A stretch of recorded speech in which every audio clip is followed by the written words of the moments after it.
Bismillahirrahmanirrahim. Innalhamdulillah nahmaduhu wa nasta'inuhu wa nastaghfiruh wa na'udzu billahi min syururi anfusina wa min sayyiati a'malina may yahdihillahu fala mudilla lahu wa may yudlil fala hadiya lahu wa asyhadu an la ilaha illallah wahdahu la syarika lahu wa asyhadu anna Muhammadan abduhu wa rasuluh amma ba'du. Kita melanjutkan hadis Arba'in An-Nawawiyah dan kita sekarang masuk di hadis 46.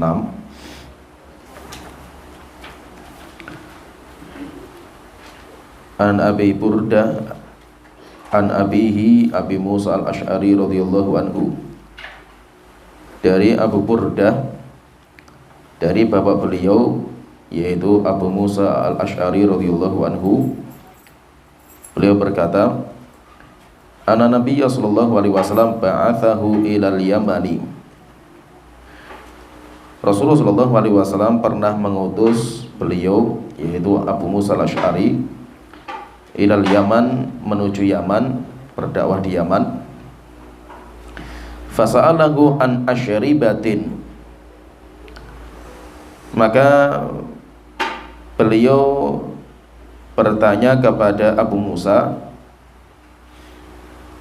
tentang asyribatin, minuman tusna'u biha, yang dibikin di Yaman, yaitu minuman yang dibikin di sana itu apa saja. Faqala wa ma hiya, apa saja minuman yang dibikin di sana? Qala al-bid'u wal mizru, maka beliau mengatakan al-bid'u wal mizru. Faqila li Abi Burdah, maka ditanyakan kepada Burdah, wa mal bid'u, apa itu al-bid'u? Qala nabidul asali, nabid itu sari buah yang dihasilkan dari madu. Wal mizru nabidus syair, nabid yang terbuat dari biji gandum. Faqala, maka Rasulullah mengatakan, kullu muskirin haramun, setiap minuman yang memabukkan maka itu haram. Kharrajahul Bukhari, hadis ini dikeluarkan oleh Imam Al-Bukhari. Dalam hadis ini Rasulullah SAW menjelaskan tentang beberapa minuman yang diharamkan, al-bid'u wal mizru, karena dua minuman itu memabukkan.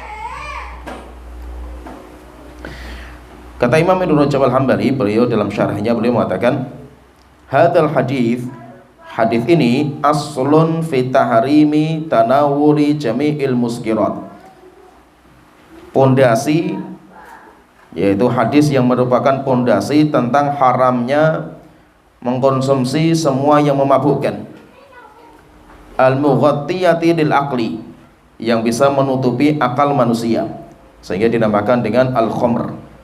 Khamr itu nanti secara bahasa at-taghtiyah, menutup, yaitu maksudnya menutup itu apa? Menutup akal, sehingga akalnya bisa ditutup dan bisa hilang dengan khamr itu.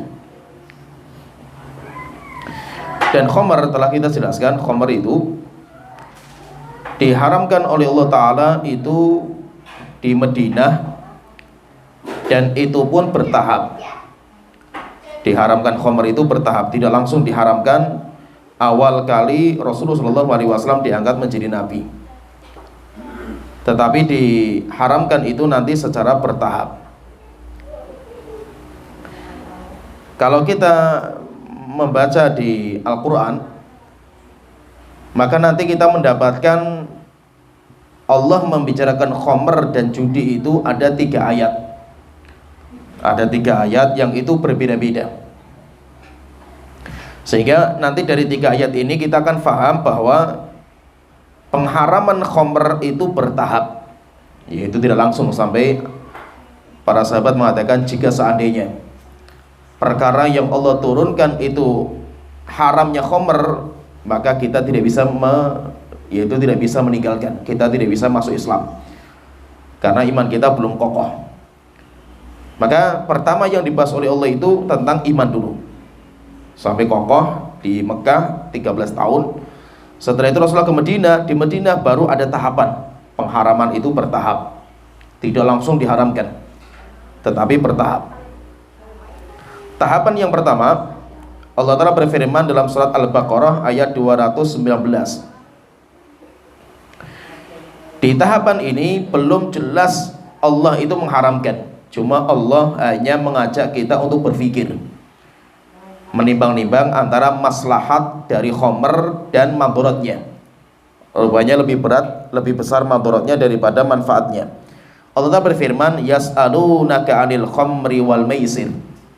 Orang-orang datang kepada engkau ya Rasulullah, bertanya kepada engkau tentang khomer dan maisir, judi. Qul fihima ithmun kabir, katakan di dalam dua perkara itu ada kejelekan yang besar. Wa manafi'u linnas, demikian juga ada banyak manfaat. Ada banyak manfaat bagi manusia. Wa ithmuhuma akbaru min naf'ihima, tetapi kerusakannya lebih banyak daripada manfaatnya. Ketika diturunkan ayat ini, Allah belum tegas dalam mengharamkan khamr, tetapi Allah masih mengajak diskusi kepada kita tentang khamr dan judi, timbang-timbang. Memang ada manfaatnya, khamr dan judi itu ada, tetapi kerusakannya lebih besar daripada manfaatnya. Kemudian nanti setelah ini berjalan waktu sampai ada kejadian di mana ada seorang sahabat sholat dalam kondisi mabuk. Akhirnya bacanya kacau. Setelah itu Allah Ta'ala turunkan fase yang kedua di dalam surat An-Nisa ayat 43. Allah Ta'ala berfirman, ya ayyuhalladzina amanu la taqrabus sholata wa antum sukara hatta ta'lamu ma taqulun. Wahai orang-orang yang beriman, kalian jangan mendekati sholat dalam kondisi kalian mabuk sampai kalian tahu apa yang kalian ucapkan. Ketika diturunkan ayat ini, sudah mulai ada pengharaman khamr, tetapi pengharaman khamr itu dalam kondisi tertentu saja. Yaitu kapan itu? Ketika sedang sholat. Sehingga ketika kita sholat itu kita tahu apa yang kita baca. Nanti berjalan waktu lagi seperti itu sampai Umar bin Khattab itu nanti datang ke Rasulullah SAW, kemudian mengatakan, wahai Rasulullah, tolong minta kepada Allah jelaskan secara gamblang kepada kita khamr itu apa, hukumnya itu apa gitu, karena nggak jelas dari awal itu. Sampai akhirnya Umar bin Khattab sering berdoa kepada Allah Ta'ala, wahai Tuhanku, tolong jelaskan kepada kami hukum khamr secara tegas.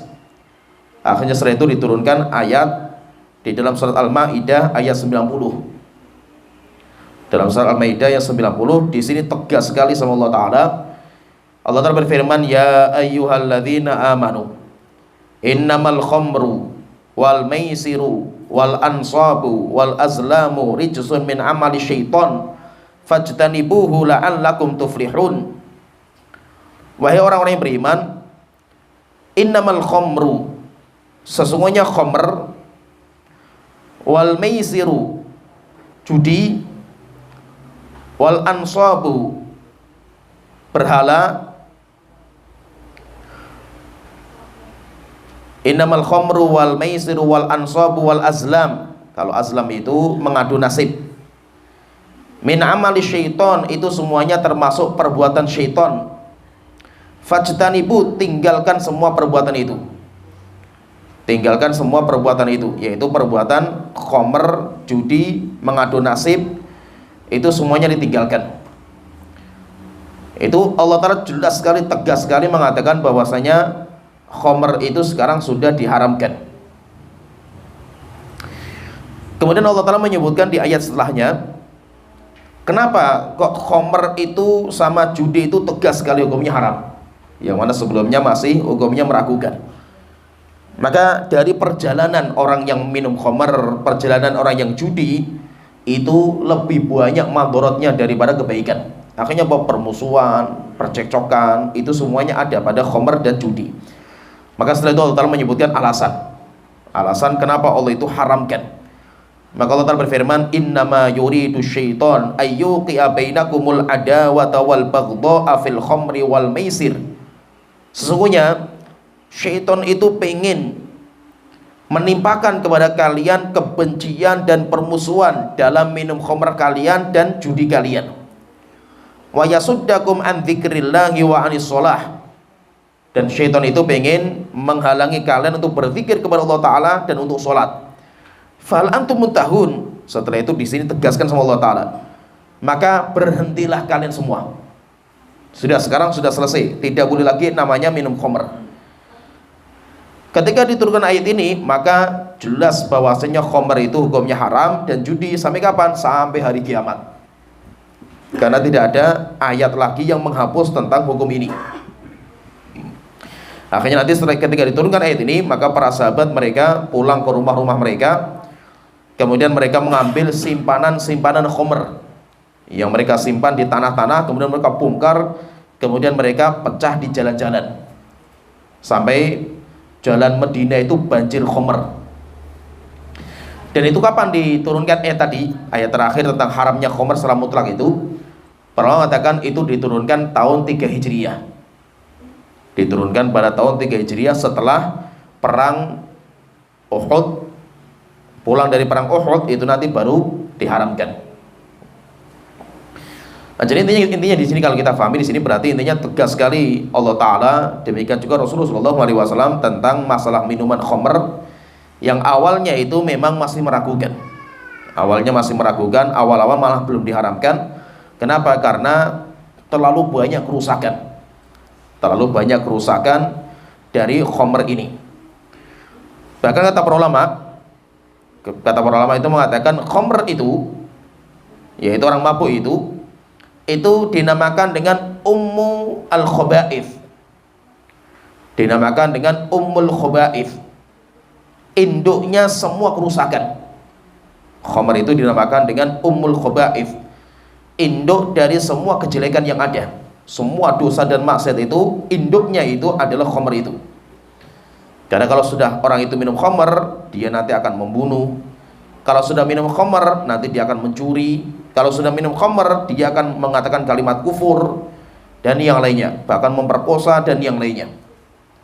Sehingga para ulama mengatakan khamr itu ummul khaba'ith. Induknya semua dosa dan maksiat itu khamr.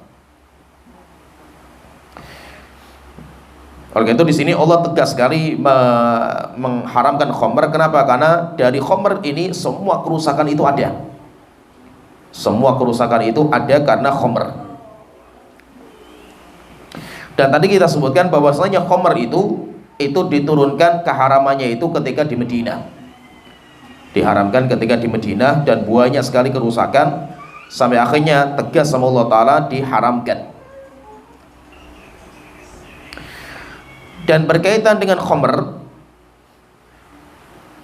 kalau kita perhatikan, yaitu kenapa kok khamr itu sampai akhirnya tegas datang dari Allah Ta'ala larangan khamr, demikian juga judi. Karena alasan khamr dan judi itu diharamkan itu karena menghalangi manusia itu untuk berzikir kepada Allah Ta'ala. Menghalangi manusia untuk berzikir kepada Allah Ta'ala. Sehingga dengan orang itu minum khamr, demikian juga dia itu main judi, akhirnya orang itu tidak bisa berzikir kepada Allah Ta'ala. Akhirnya setelah itu diharamkan oleh Allah Ta'ala. Dan khamr itu nanti terbuat dari banyak sekali. Jadi khamr itu nanti dari apa sih khamr itu dibuat? Khamr itu dibuat dari banyak sekali. Maka kita tidak melihat kepada asal muasalnya. Jadi dari bahan pokoknya itu apa? Bukan. Tetapi kaidah Rasulullah mengatakan kullu muskirin haram. Kaidahnya setiap yang muskir, setiap yang memabukkan, maka itu haram. Setiap yang memabukkan itu hukumnya haram. Dan semua yang memabukkan itu diambil dari semua macam benda. Dari semua macam benda. Kalau tadi kita sebutkan dalam hadis yang kita bahas itu, yaitu ada namanya al-bid', ada namanya al-mizru. Kalau bid'ah itu minuman memabukkan tetapi terbuat dari madu. Jadi madu dicampur dengan air, kemudian diudak, kemudian disimpan. Nanti akan terjadi fermentasi sampai akhirnya nanti memabukkan. Bahan pokoknya apa? Bahan pokoknya madu. Sedangkan al-mizru, mizru itu minuman memabukkan tapi bahan pokoknya itu gandum. Biji gandum. Biji gandum dicampur dengan air, kemudian diudak, kemudian dibiarkan. Maka nanti akan terjadi fermentasi. Kenapa terjadi fermentasi? Karena buah-buahan, biji-bijian itu ada kandungan alkohol. Ketika dicampur dengan air kemudian dibiarkan, maka nanti akan terjadi proses fermentasi. Ketika terjadi fermentasi, maka nanti akan sampai tingkatan di mana minuman itu kalau diminum akan memabukkan. Setelah itu nanti dinamakan dengan khomer. Dan pendapat yaitu memang di sini walaupun ini masalah khilafiyah, itu intinya sepakat ulama bahwa minuman khomer memabukkan itu hukumnya haram. Sampai disebutkan oleh Imam, dinukilkan sama Imam Ibnu Abdul Bar, beliau mengatakan ijma ahlul ilmi bil hadits ala sihhati, sepakat ulama akan sahihnya hadis tadi, yaitu hadisnya sampai mutawatir tentang haramnya khomer. Tapi nanti setelah itu para ulama berbeda pendapat tentang yang dinamakan khomer yang haram itu dari bahan apa. Itu terjadi khilaf di antara para ulama. Jumhur ulama, mayoritas para ulama, disebutkan sama Imam Rajab belum mengatakan wa ila hadzal qaul dhahaba jumhur ulama'il muslimin. Untuk pendapat ini, yaitu pendapat yang mengatakan bahwa kita tidak melihat kepada bahan pokoknya. Mau apa saja yang penting itu memabukkan, maka itu khomer yang diharamkan. Maka beliau mengatakan ini pendapat jumhur ulama dari sahabat, tabi'in, wa man ba'dahum min ulama'il ansor, demikian juga ulama-ulama berikutnya. Wa huwa madzhabu Malik, dan itu pendapatnya Imam Malik, Imam Syafi'i, wal Laits, Imam Al-Auza'i, Imam Ahmad, Ishaq, Muhammad bin Hasan wa ghairihim. Muhammad bin Hasan itu muridnya Imam Abu Hanifah. Wa huwa mimma ijtama'a 'alal qawli bihi ahlul Madinati kullihim, dan pendapat ini kayak seakan-akan ijma'nya penduduk Madinah, yaitu penduduk Madinah itu seakan-akan mereka sepakat dalam masalah ini. Ini pendapat yang pertama.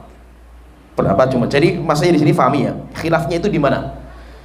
Jadi sepakat ulama bahwasanya setiap khomer atau khomer itu haram. Jadi khomer itu haram, itu sepakat karena ayatnya jelas, hadisnya jelas. Tapi nanti dari ini ada masalah khilafiyah di antara mereka, yaitu apa? Khomer yang Allah haramkan itu dari bahan apa?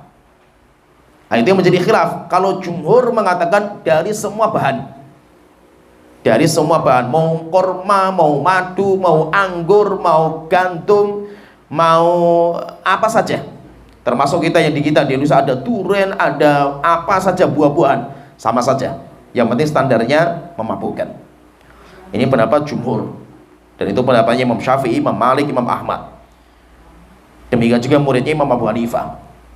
Tapi sebagian ulama seperti Imam Abu Hanifah, demikian juga sebagian ulama Ahlul Kufah. Ahlul Kufah, Kufah itu ya tempatnya Imam Abu Hanifah. Mereka mengatakan innal khamra innama huwa khamrul inabi khosatan. Kalau mereka mengatakan yang dinamakan dengan khomer yang diharamkan itu jika bahan pokoknya itu cuma anggur. Berarti kalau khomer itu dari madu, dari kurma, atau kita dari durian, dari buah-buahan, itu kata mereka nggak diharamkan. Maka beliau mengatakan wama adaha, selain dari anggur, fa innama yahrumu minhul qadru ladzi yuskir. Jadi fahami ini. Jadi kalau kata mereka itu, ini kalau pendapat yang kedua. Kalau pendapat yang pertama fahami, yang saya ucapkan fahami. Pendapat yang pertama, pokoknya namanya khomer itu minuman yang memabukkan dari semua jenis. Terus kalau mau diminum sedikit maupun banyak, mabuk maupun tidak, haram. Kalau yang pendapatnya Imam Abu Hanifah, demikian juga ulama-ulama Kufah, mereka mengatakan innal khamra innama huwa khamrul inab khosah. Khamr yang Allah haramkan, yaitu yang diharamkan makan sedikit maupun banyak, itu adalah yang dari anggur. Sedangkan selain anggur, maka diharamkan kalau memabukkan. Ya, paham ya? Bisa dipahami ya? Bukan berarti hukumnya halal, bukan. Hukumnya itu halal kalau tidak mabuk. Tapi kalau mabuk, saya minum, misalkan orang minum khamr terbuat dari kurma sampai saya mabuk, berarti haram. Tapi kalau tidak mabuk, enggak. Tapi yang diharamkan itu mabuk maupun tidak, itu kalau khamrnya itu dari anggur. Kalau khamrnya itu dari anggur, mau sedikit maupun banyak, orang yang minum mabuk maupun tidak, maka itu hukumnya haram. Ini bagi mereka. Setelah itu saya sebutkan ucapan beliau. Ini yang diucapkan sama Imam Rajab. Beliau mengatakan, wa ma zala ulama'ul amsar yunkiruna dzalika alaihim. Dan senantiasa ulama-ulama kita membantah pendapat ini, yaitu membantah pendapat yang mengatakan seperti yang bedakan antara anggur dengan yang lain. Wa in kanu fi dzalika mujtahidina maghfuran lahum. Beliau mengatakan walaupun ulama-ulama yang mengatakan seperti ini, mereka itu seorang mujtahid, mereka diampuni kesalahan mereka kalau mereka salah, dan mereka mendapatkan satu pahala. Wa fihim khalqun min a'immatil ilmi waddin. Bahkan beliau mengatakan di antara orang yang berpendapat seperti ini adalah ulama-ulama rujukan dalam agama, yaitu yang mengatakan bukan orang-orang sembarangan, Imam Abu Hanifah dan yang enggak main-main. Qala Ibnu Mubarak, Imam Abdullah bin Mubarak beliau mengatakan, ma wajadtu fin nabidhi rukhsatan fi ahadin sahihin illa an Ibrahim. Beliau mengatakan, kata Imam Abdullah bin Mubarak, saya tidak pernah mendapatkan seorang yang memberikan keringanan minum khamr yang bukan dari anggur, kecuali hanya dari Ibrahim An-Nakhai, yaitu pendapatnya Imam Ibrahim An-Nakhai. Kemudian beliau mengatakan, kata beliau, wa kadzalika anqara Imamu Ahmad ayyakuna fihi syai'un yasih. Tetapi Imam Ahmad mengingkari dalam kitab beliau, waqad sannafa kitab al-asyribah. Beliau menulis kitab asyribah dalam kitab sahihnya itu, yaitu beliau mengingkari penisbatan pendapat itu kepada Imam Ibrahim An-Nakhai.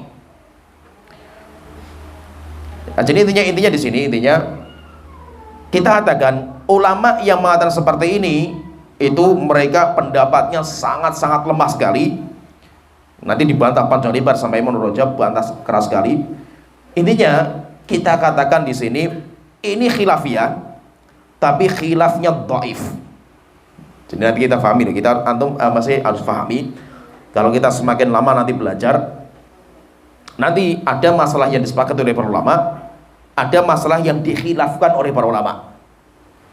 Dan masalah yang dikhilafkan itu boleh nggak kita ingkari? Maka nanti khilaf itu atau pendapat ulama yang berbeda itu namanya khilaf. Khilaf itu nanti terbagi menjadi 3 macam. Dan nanti yang nakaran ini semuanya ulama-ulama kita, bukan kita, kalau kita terlalu lemah ilmu kita.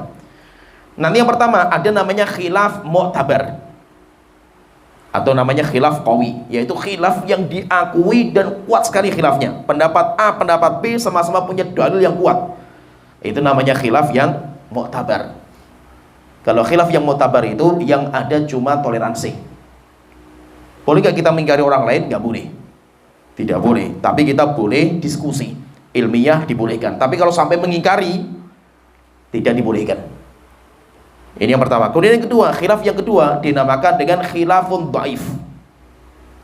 Khilaf ada ulama yang berpendapat berbeda itu ada, cuma khilafnya lemah sekali. Nah, khilaf yang lemah seperti ini boleh kita ingkari dengan keras, tapi tidak boleh disesatkan. Bahkan kita meyakini apa? Bahwasanya mereka ulama-ulama yang berpendapat seperti itu, mereka kita katakan seorang hakim yang keliru dalam ijtihad. Mereka mendapatkan satu pahala, dosanya diampuni sama Allah Ta'ala. Tapi boleh kita itu membantah mereka. Kita itu boleh membantah mereka, mengingkari mereka boleh. Kemudian yang ketiga dinamakan dengan zallatul alim. Yang ketiga dinamakan dengan zallatul alim, tergelincirnya seorang ulama dalam fatwa. Ada seorang ulama berpendapat beda dengan hampir semua ulama, maka kita katakan itu tergelincir beliau. Maka tidak boleh kita namakan ini masalah khilafiyah. Kita katakan beliau tergelincir dalam bab ini. Misalkan seperti Syekhul Islam yang mengatakan, seperti Imam Ibnu Qayyim Syekhul Islam yang mengatakan bahwa surga, neraka itu tidak kekal dan abadi. Kita katakan ini nggak ada khilaf dalam masalah ini, sepakat ulama. Terus kalau orang mengatakan, kan tapi pendapat Syekhul Islam Ibnu Qayyim seperti itu namanya zallatul alim, ketergelinciran seorang ulama. Sehingga tidak boleh kita namakan ini masalah khilafiyah.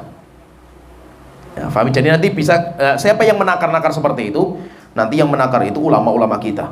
Ini masuk dalam khilaf yang qawi atau mu'tabar, atau khilafnya lemah, atau zalatul alim, itu nanti ulama-ulama kita yang nanti akan menyebutkan seperti ini. Dan disebutkan sama Imam Rajab, beliau mengatakan pendapat ulama-ulama ini sangat lemah sekali. Kenapa lemah sekali? Karena kalau kita perhatikan dalam hadis yang kita bahas ini, kan kita bahas hadis ini, yang kita bahas itu kan haramnya orang-orang Yaman. Abu Musa al-Asy'ari itu menyebutkan orang Yaman diharamkan sama Rasulullah itu. Dan mereka itu apa? Minuman mereka itu terbuat dari anggur, terbuat dari madu, dan terbuat dari gandum. Bukan terbuat dari anggur, ya kan? Bukan terbuat dari anggur, dan itu pun diharamkan sama Rasulullah SAW. Sehingga lemah sekali pendapat yang mengatakan seperti ini, lemah.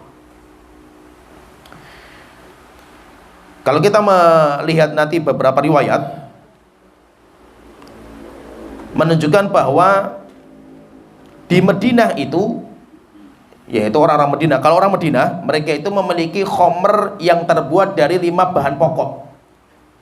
Kalau penduduk Madinah 5, kalau Yaman tadi 2. Seringnya orang Yaman itu bikin khomer itu dari 2, dari madu, yang paling terkenal itu madu Yaman, namanya madu sidr. Kemudian yang kedua madu terbuat dari biji gandum. Sedangkan kalau orang-orang Madinah itu mereka biasanya membikinnya dari 5. Mereka itu bikin dari 5 bahan pokok. Sebagaimana kata Abdullah bin Umar, beliau mengatakan nazala tahrimul khamri, diturunkan ayat untuk haramnya khamr. Wa inna bil madinati yauma idzin la khamsatu asyribatin, dan di Madinah waktu itu mereka itu biasa bikin khamr dari 5 jenis. Ma minha syarabul inab, beliau mengatakan bahkan 5 jenis ini anggur itu bukan kebiasaan penduduk Madinah. Maka ini termasuk bantahan terhadap pendapat Imam Abu Hanifah dan tadi yang mengatakan hanya anggur. Kenapa? Orang Madinah itu nggak kenal anggur. Khomer dari anggur itu mereka nggak kenal. Terus apa khomernya mereka itu? Jadi khomernya mereka itu, jadi ma minha syarabul inab, tidak ada diantaranya itu terbuat dari anggur. Jadi sebagian malah mengatakan nggak dikenal. Khomer dari anggur di Madinah itu nggak dikenal. Biasanya apa? Biasanya itu dari kurma. Kenapa? Karena Madinah itu paling banyak penghasil kurma. Nah itu kata sebagian sahabat, Anas bin Malik, beliau mengatakan hurrimat alainal khamru, diharamkan kepada kami khomer, dikeluarkan Imam Bukhari hadis ini. Hina hurrimat wa ma najidu khamral a'nabi illa qalila, dan kami di Madinah tidak mendapatkan khomer terbuat dari anggur kecuali sangat sedikit, karena jarangnya buah anggur di Madinah. Wa amatu khamrina al busru wa tamru, kebanyakan khomer kita itu dari busur. Busur itu kurma yang masih mentah, mau matang. Nanti dari busur, kemudian nanti ada rutop, nanti ada tamar. Jadi kalau busur itu sebelum jadi rutop. Biasanya khomernya kita itu biasanya terbuat dari busur, yaitu kurma yang masih mentah mau matang, kemudian dari tamar, dari buah kurma yang sudah matang. Terus apa khomer yang ada di Madinah itu? Disebutkan dalam riwayat yang lain, Abdullah bin Umar radhiyallahu anhu beliau mengatakan, Umar ala mimbar, Umar bin Khattab pernah berdiri di atas mimbar, kemudian beliau mengatakan, amma ba'du, kemudian setelah itu nazala tahrimul khamri wa hiya min khamsin, diharamkan khomer dan itu terbuat dari 5 macam. Al-inabu wa tamru wal asalu wal hintati wa syair, yaitu dari anggur, dari korma, dari madu, dari buah gandum dan biji, yaitu syairnya. Wal khamru ma khamarul aql, dan khamr itu bukan itunya, yaitu khamr itu bukan ini madu dari anggur, bukan, tetapi khamrnya itu kata Umar apa saja yang bisa menghilangkan akal. Maka itu intinya, ini kita sebutkan di sini intinya bahwa khamr itu bukan hanya apa yang didapatkan di Madinah atau di Yaman, bukan. Mungkin di Yaman mereka pakainya madu, pakainya biji gandum. Orang Madinah pakainya, yang paling sering mereka itu pakainya korma. Sedangkan di kita enggak. Kita khomernya bukan dari anggur, bukan dari korma, bukan dari madu, tapi khomernya kita dari buah-buahan yang banyak di Indonesia. Terus apa hukumnya? Hukumnya kaidahnya umum, yaitu hukumnya haram. Hukumnya khomer itu hukumnya haram. Dan khomer itu, ini kita telah bahas pertemuan sebelumnya, saya ingatkan kembali, khomer itu bukan alkohol. Ya, fahami ini, khomer itu bukan alkohol. Ketika kita itu memahami khomer itu adalah alkohol, itu salah fatal. Salah fatal, karena nanti akan ada banyak sekali konsekuensi dari ucapan itu. Kalau seandainya khomer itu alkohol dan khomer itu haram, maka berarti khomer itu tidak boleh dijual belikan. Berarti alkohol kan nggak boleh dijual belikan. Nah, berarti kalau kita beli di apotek alkohol, hukumnya haram. Jadi ada konsekuensinya, panjang nanti konsekuensinya itu. Nah itu kita katakan khomer itu bukan alkohol. Terus khomer itu apa? Khomer itu adalah minuman yang memabukkan. Biasanya kalau minuman itu karena ada zat alkoholnya. Tapi banyak para ulama mengatakan bahwa itu sifatnya umum. Bisa berupa minuman, bisa berupa padatan, bisa berupa makanan, buah-buahan, apa saja. Standarnya apa? Khomer itu adalah segala sesuatu yang bisa menghilangkan akal. Segala sesuatu yang bisa menghilangkan akal, maka itu dinamakan dengan khomer. Dan telah kita sebutkan di pertemuan sebelumnya, sesuatu yang menghilangkan akal, sesuatu yang menghilangkan akal kemudian nanti diharamkan khomer, maka ketika khomer itu haram, mau ngambil sedikit maupun banyak, maka juga hukumnya diharamkan. Ma askara qali kathiruhu faqalidu haram, kata Rasulullah. Minuman yang ketika banyaknya memabukkan, maka sedikitnya pun juga hukumnya haram. Maksudnya apa? Maksudnya itu, maksudnya haramnya khomer itu bukan dilihat pada orang yang meminum. Misalnya ada orang dia minum khomer mabuk, oh berarti haram bagi dia. Si yang kedua dia biasa minum khomer, nggak apa-apa gitu loh, sehingga dia minum khomer 1 gelas pun nggak ada masalah bagi dia itu. Apakah bagi dia itu hukumnya halal? Enggak, hukumnya tetap haram. Kenapa? Karena standar haramnya itu karena khomernya. Karena itu minuman itu khomer, bukan karena orang yang minum itu mabuk atau tidaknya. Maka kalau itu khomer, walaupun diambil sedikit cuma 1 sendok misalkan ya, dibuat campuran untuk makanan masak, maka itu hukumnya juga haram. Hukumnya diharamkan. Kenapa? Karena ketika itu khomer, maka sedikit pun juga hukumnya haram. Nanti dibahas oleh para ilmuwan juga. Terus minuman yang memabukkan itu kadar alkoholnya berapa? Maka kalau di Departemen Kesehatan negeri kita itu sudah menetapkan bahwa minuman yang memabukkan itu standarnya 1% ke atas. Kalau minumannya itu 1%, berarti itu khomer. Di bawah itu belum dinamakan khomer. Maka nabith itu kayak sari buah atau tape. Sari buah itu apa? Misalkan ya, kita punya jus mau jus apa saja lah, buah apa saja, jus durian, jus mangga, jus apa saja itu. Kalau dibiarkan, jus itu nanti kalau dibiarkan, itu nanti akan terjadi proses fermentasi. Nah, proses fermentasi yang pertama itu namanya nabith. Istilahnya itu nabith, minuman yang menyehatkan. mau itu di jus atau cuma dikasih di air saja. Kurma misalkan ya, antum ambil kurma, taruh di wadah, kemudian kasih air, tutup, biarkan saja. Itu nanti akan terjadi proses fermentasi, sehingga kurmanya itu akan mencampur dengan air, bercampur. Setelah itu kan nanti kalau diperas, diminum, itu kan menyehatkan. Minuman yang manis, manisnya itu karena sari buahnya. Itu namanya, istilahnya fase pertama itu namanya nabidh, sari buah. Yaitu sari buah itu nanti akan bercampur dengan air, kemudian airnya kita minum. Itu nanti kalau dibiarkan itu nanti kadar alkoholnya semakin tinggi. Nanti ketika sudah tinggi sampai 1%, maka itu dinamakan dengan khomer.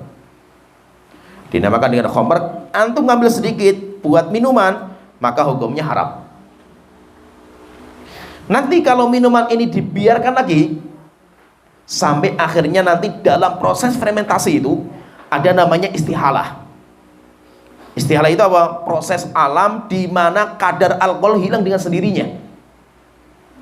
Namanya proses istihalah. Istihalah itu jadi alam ini akan merubah. Namanya istihalah. Istihalah itu alam akan merubah. Sampai akhirnya apa? Dibiarkan itu sampai nanti kadar alkoholnya hilang. Sehingga sudah tidak ada lagi kadar alkoholnya, nggak ada. Maka ketika sudah hilang itu dinamakan dengan cuka. Dinamakan dengan cuka. Maka proses untuk bikin cuka alami itu harus melewati fase khomer. Dan kata para ulama itu, cuka itu kalau kita belajar fikih nanti, cuka itu boleh dimakan kalau istihalahnya itu yang menghilangkan kadar alkoholnya itu adalah alam. Yang menghilangkan itu alam. Tapi kalau yang menghilangkan itu karena kita yang ngolah sampai akhirnya kadarnya hilang, maka itu tetap hukumnya khomer. Kenapa? Karena mesti ada beberapa sisa yang nggak berubah. Misalkan ini sudah jadi khomer, setelah itu kita peras, kemudian diambil sampah-sampahnya, kemudian ini dibiarkan lagi. Setelah itu nanti hilang atau diolah atau dipanaskan atau yang lainnya, maka hukumnya tetap haram. Karena yang merubah tangan kita. Tapi kalau yang merubah itu alam yang merubah, maka nanti jadinya cuka. Dan Rasulullah mengatakan makanan yang paling saya cintai itu cuka. Yaitu kayak lauk yang paling saya cintai untuk makan itu cuka. Tapi maksudnya cuka yang asli, cuka yang alami, yang itu harus melewati fase fermentasi sampai akhirnya menjadi khomer, setelah itu berubah menjadi cuka. Nah, jadi nanti intinya gini, fermentasi ini nanti akan berjalan dari sari buah atau namanya nabidh berubah jadi khomer, setelah itu nanti alkoholnya itu hilang. Kalau sudah hilang nanti proses menjadi cuka.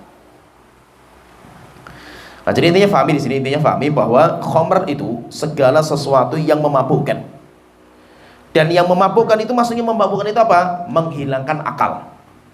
Memabukkan itu maksudnya apa? Menghilangkan akal. Semua yang bisa menghilangkan akal, maka itu namanya khomer. Baik itu minuman, atau makanan, atau buah-buahan, biji-bijian, atau daun, atau bau, atau asap, sama saja. Suntikan, sama saja. Maka itu nanti narkoba itu haramnya itu kenapa narkoba itu diharamkan? Karena narkoba itu khomer. Narkoba itu khomer. Kenapa? Karena sama-sama memabukkan. Tapi yang perlu difahami di sini, haramnya narkoba itu tidak memakai dalil Al-Quran dan hadis. Kenapa nggak pakai Al-Quran dan hadis? Karena narkoba model sekarang zaman dulu nggak ada. Zaman dulu yaitu masalah dalam hadis itu tidak ada. Memang ada beberapa isyarat. Ada beberapa isyarat dalam sebuah riwayat, di mana isyarat ini kata para ulama itu sebagai isyarat bahwa yang dimaksud itu adalah mukhadir. Mukhadir itu narkoba. Itu adalah narkoba. Tapi maksudnya itu apa? Penyebutan namanya narkoba atau mukhadirat kalau dalam bahasa Arabnya itu tidak ada sama sekali dalam Al-Quran maupun hadis. Yang ada itu cuma penyebutan khomer. Yang ada cuma penyebutan khomer. Maka nanti ada namanya dalil dinamakan dengan qiyas. dalil yang dinamakan dengan qiyas. Jadi qiyas itu analogi. Kalau kita membaca fikih nanti ada namanya dalil muttafaq, dalil yang disepakati para ulama bahwasanya itu bisa jadi dalil. Itu yang disepakati cuma 4. Dalil yang disepakati itu cuma 4: Al-Quran, hadis, ijma', qiyas. Selain itu nanti khilafiyah. Contohnya misalkan adat penduduk Madinah, Imam Malik mengatakan itu bisa jadi dalil, tapi kalau yang lain mengatakan enggak bisa. Jadi nanti ada beberapa dalil yang itu dikhilafkan oleh para ulama. Ini apa hukumnya? Tapi yang disepakati 4 ini: Al-Quran, hadis, ijma', qiyas. Qiyas itu apa? Qiyas itu hanya berlaku dalam masalah dunia, tidak bisa berlaku untuk urusan ibadah. Maka nggak ada namanya qiyas dalam masalah ibadah, nggak bisa.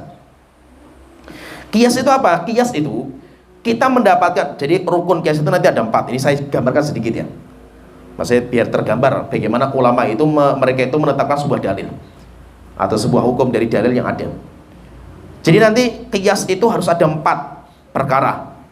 Yang pertama asal, kemudian furu, asal, kemudian furu itu cabang, kemudian ada illah itu motif. Kenapa yang asalnya itu diharamkan misalkan itu. Kemudian yang ketiga nanti ada penyamaan hukumnya. Jadi ada 4 ini. Nah, sekarang ini saya contohkan misalkan tentang masalah narkoba. Yang ada dalilnya dari Al-Quran dan hadis itu cuma haramnya khomer. Haramnya khomer. Tidak ada penyebutan narkoba. Maka kita katakan haramnya khomer itu namanya asal hukum. Hukum asal. Setelah itu haramnya khomer itu kenapa diharamkan? Maka kita harus cari motifnya. Kenapa alasannya diharamkan itu apa? Akhirnya dicari nanti para ulama, kenapa kok diharamkan? Maka di situ nanti ada illah. Ilahnya kenapa khomer itu diharamkan? Karena menghilangkan akal. Nah sekarang cabang itu khomer, narkoba yang kan kita bicara. Khomer hukumnya haram jelas. Narkoba itu hukumnya apa? Nah, tinggal kita lihat sifat haramnya khomer, yaitu menghilangkan akal, itu ada pada narkoba enggak? Oh ada, sama. Walaupun bentuknya berbeda, sama. Nah, berarti kita katakan narkoba disamakan hukumnya dengan hukum khomer yang jelas keharamannya. Kenapa? Karena sama dalam illah. Illah itu penyebab haramnya khomer. Khomer itu haramnya kenapa? Karena seperti itu, berarti disamakan. Disamakan lagi itu berarti khomer itu haram, demikian juga narkoba itu hukumnya haram.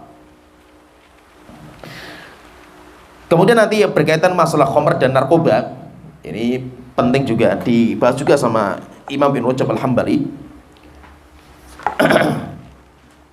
Beliau mengatakan, kata beliau, saya bacakan ucapan beliau, bagus rinciannya beliau. Wa alam annal muskir al-muzila lil aqli nau'an. Ketahuilah bahwasanya khomer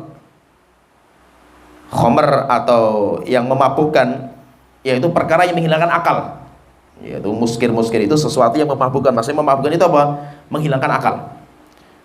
Maka beliau mengatakan itu terbagi menjadi 2. Terbagi menjadi 2. Yang pertama, maka nafihi ladzatun wa tarbun. Yang pertama, orang minum itu untuk menikmati. Jadi ada sebuah kenikmatan. Demikian juga ada namanya torbun. Torbun itu kayak ngeliyengnya itu apa namanya, ngeflay-nya kok gitu. Nah itu. Ya paham ya? Jadi ada kelezatan, orang mencari kelezatan dan orang itu ngeflay gitu. Akhirnya akalnya itu kayak terbang-terbang lah. Enggak tahu juga, saya belum pernah minum masih itu. Tapi katanya kayak gitu, ngeflay katanya itu. Nah, jadi ada itu. Jadi ada kelezatan yang didapatkan. Orang minum itu untuk mencari kelezatan gitu. Dan ngeflay-nya yang dicari itu.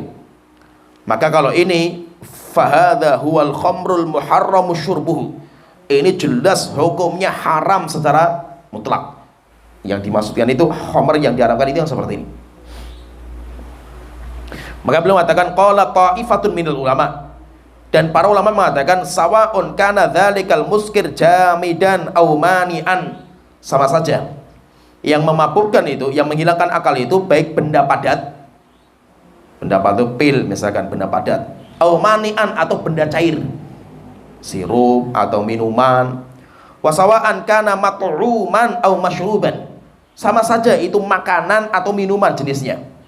Wasawa'an kana min habbin aw thamarin aw labanin aw ghairi dzalika, sama saja itu dari biji atau dari buah atau dari susu atau dari madu, sama saja. Wa adkhalu fi dzalikal hasyishah, beliau mengatakan, dan dimasukkan dalam ini adalah narkoba.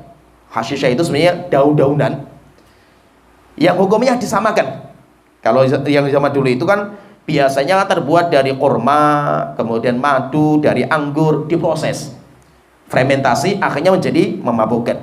Maka beliau mengatakan apa? Sama juga dengan ini adalah hasyishah. Hasyishah itu allati tu'mal min waraqil kinab, yang terbuat dari daun-daun khusus. Daun-daun khusus. Itu kalau disebutkan itu nanti dari, ya kalau kita berarti kan ganja, itu terbuat dari daun ganja, atau kalau mungkin cimeng, ada kenal nggak cimeng? Ada cimeng, ada nanti daun kecubung, dan yang lainnya semacam-macam lah itu. Jadi ada daun-daun khusus yang itu sering dipakai memang untuk narkoba. Beliau mengatakan, kata beliau,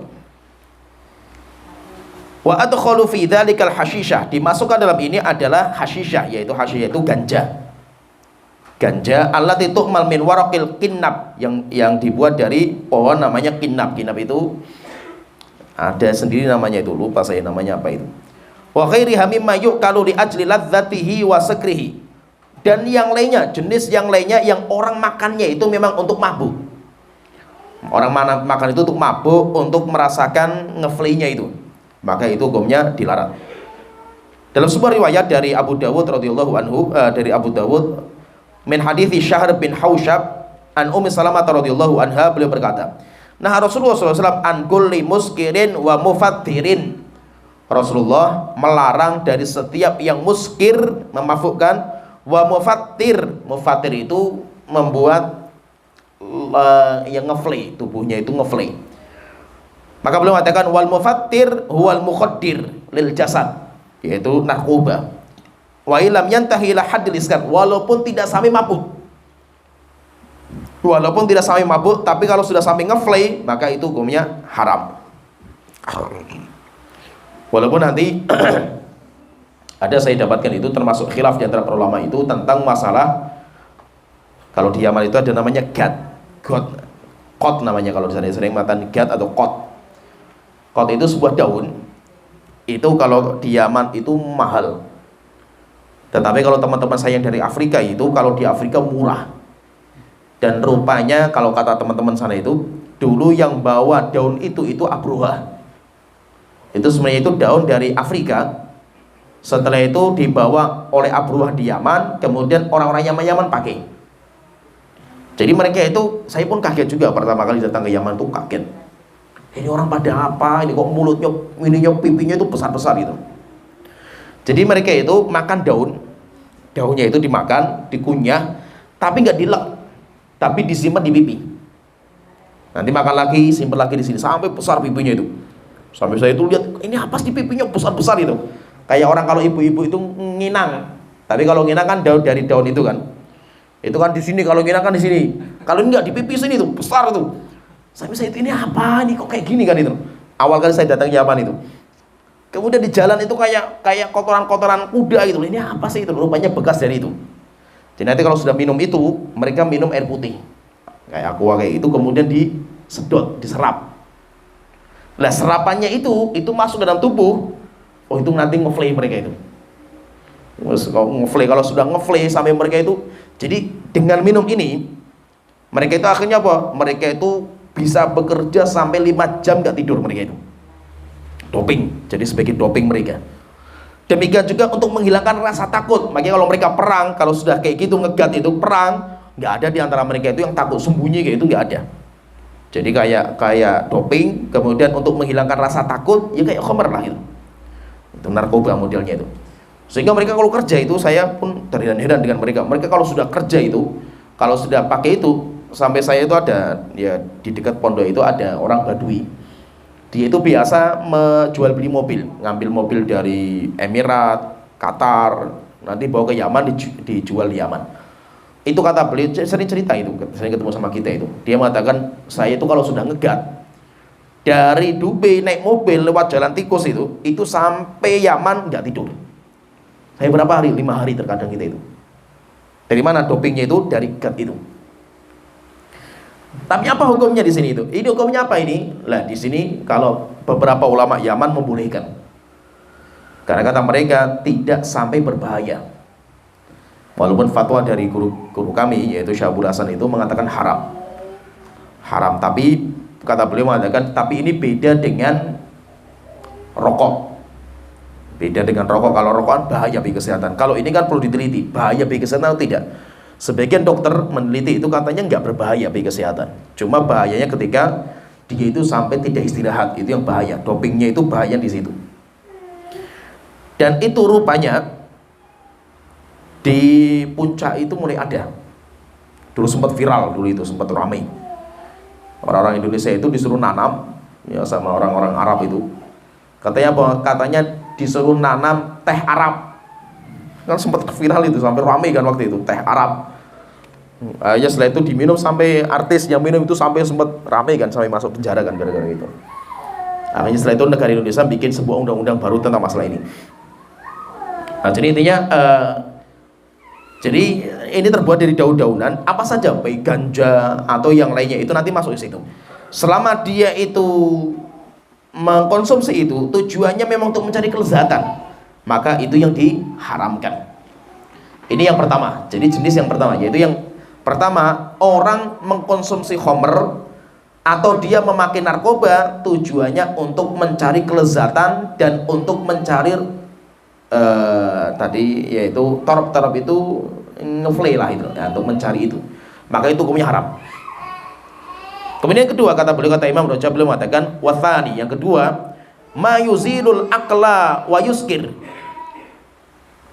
memakai narkoba atau minum khamr sampai tingkatan memabukkan, sampai hilang akalnya, sampai sarafnya hilang. La li dzadzatin fihi wala tarab, tapi tujuannya bukan untuk menikmati kelezatan atau untuk ngeflay, tapi ada tujuan yang lain. Seperti misalnya apa tujuannya? Untuk berobat. Untuk berobat. Benar nggak? Narkoba kan dipakai untuk itu kan, sistem pengobatan kan. Benar nggak? Bisa nggak? Narkotika apa? Ya. Ya, jadi itu narkoba, sebenarnya itu narkoba gitu loh. Cuma itu dipakai bukan untuk ngelik, antum itu pengen tujuannya ngefly, itu bukan gitu loh. Nah, kecuali kalau misalkan antum sehat, afiat, nggak apa-apa, kemudian minum Bodrek 10 misalkan itu ngefly tujuannya itu. Nah, berarti hukumnya nggak boleh. Kenapa? Antum nggak sakit gitu. Ya, tapi ini maksudnya apa? Ini masalahnya itu orang itu sakit. Orang itu sakit. Sampai saya baca itu termasuk obat bagi anak-anak yang autis. Ketika kumat itu pakainya narkoba. Benar nggak? Ganja. Pakai ganja. Jadi supaya sarafnya itu kendur gitu. Ketika dia itu lagi kumat gitu. Nah, sekarang masih di sini pembahasan kita yang di sini itu bagaimana kalau orang itu memakai khamr atau narkoba tapi bukan untuk menikmati. Demikian juga bukan untuk ngeflay, bukan, tapi untuk proses pengobatan. Untuk proses pengobatan. Ini bagaimana hukumnya? Maka beliau mengatakan, kata Imam Rajab, beliau mengatakan faqala ashabuna, teman-teman kami, yaitu teman-teman kami itu dalam mazhab Hambali, karena beliau itu mazhabnya Hambali. Inna tanawalahu lihajatit tadawi bihi, mengkonsumsi itu dengan tujuan untuk pengobatan. Wa kanal ghalibu as-salamata minhu, dan secara hitung-hitungan atau secara hukum dokter itu nggak ada masalah, tidak berbahaya. Dan itu harus menetapkan orang dokter yang ahli, nggak main-main itu, tidak main-main. Jadi harus dokter itu memberikan resep ini bagi orang itu nggak bahaya, baik untuk jantungnya, ginjalnya dan yang lainnya lah itu. Tapi kalau sampai tingkatan bahaya nggak boleh, karena termasuk bunuh diri nanti kan, merusak tubuhnya kan itu. Jadi kata beliau yaitu syarat mengkonsumsi khamr atau narkoba itu dua.